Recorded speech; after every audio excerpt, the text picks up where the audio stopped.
जी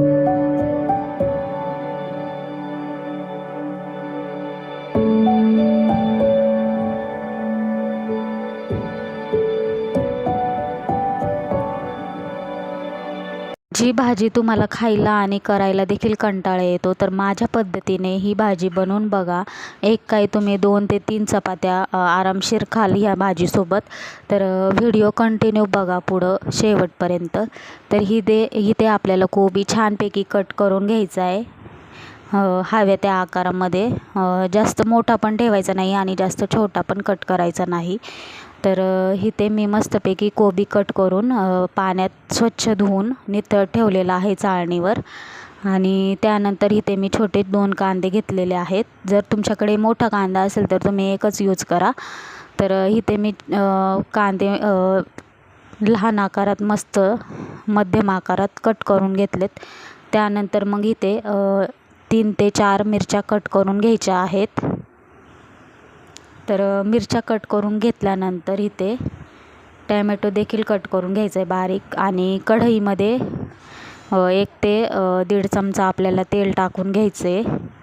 त्यानंतर जिरा आणि मोहरी ॲड करायची.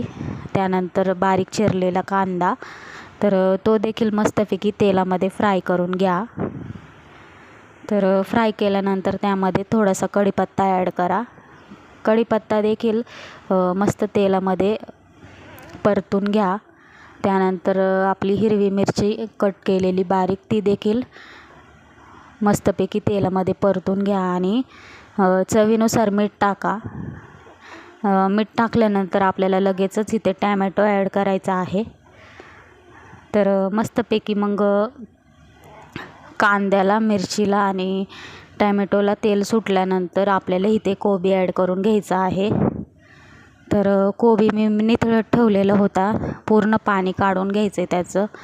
आणि त्यानंतर मग इथे झाकण ठेवून 5 मिनटं ठेवायचे. तर 5 मिनटं झाल्यानंतर झाकण उघडून त्यात थोडीशी अर्धा चमचा हळद टाकायची आहे आणि परतून घ्यायचे. आणि परत झाकण ठेवून 5 ते 10 मिनटासाठी आपल्याला मध्ये मध्ये झाकणसुद्धा उघडून बघायचं आहे भाजी झाली का नाही. नाहीतर मग ती खाली लागण्याची शक्यता असते. नंतर भाजी आपली तयार होती.